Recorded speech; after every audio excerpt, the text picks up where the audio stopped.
बकरं खायचं तर महाराजाला यायचं, कारण इथं असते क्वालिटी, इथं असते क्वांटिटी, इथं असते स्वच्छता आणि इथं असते शुद्धता.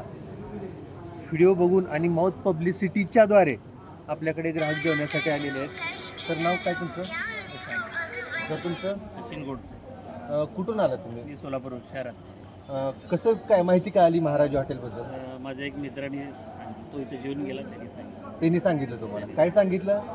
जी क्वालिटी तुमची एक नंबर आहे. बरं, मग त्यांनी सांगितल्यानंतर तुम्ही आला, तुम्हाला कसं वाटलं खरोखर नाही, सांगायचं? मी खूप ठिकाणी जेवलो आहे. बरं. आता हे रील बघून खूप ठिकाणी जेवलो, बरं, पण आपल्या तुमच्यासारखं जेवण कुठंच नाही. नक्की. नक्की. भाकरी कोणती खाल्ली? भाकरी ज्वारीची. भाकरी खाताना काय वाटलं? असं खूप जाड वाटली का?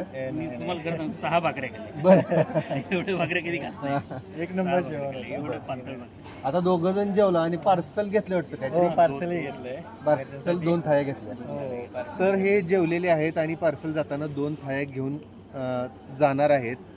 त्यांना त्यांच्या मित्रांनी सांगितलं की कुरुल्ला महाराज हॉटेलमध्ये जावा आणि जेवण अतिशय छान मिळतं आणि त्याप्रमाणे ते आलेले आहेत. क्वालिटी क्वांटिटी तर आवडलीच तुम्हाला. हो एक नंबर. आणि शुद्धते बाबतीत तुमचं काय? हो, एक नंबर. स्वच्छता? एवढी स्वच्छता कुठल्या स्वच्छता आणि सर्व्हिस फार एक नंबर आहे. नक्कीच. सर्व्हिसला आम्ही अगदी 100% प्रामाणिक प्रयत्न करतो. कदाचित कस्टमर वाढले, आमच्याकडे कामगार कमी आहेत, थोडंफार आम्ही मागं पुढं होतो, 19-20 होतं, मात्र प्रयत्न इथून करतो आम्ही. त्याच्यामुळं जेवण करायचं तर बकरं खायचं तर महाराजालाच यायचं.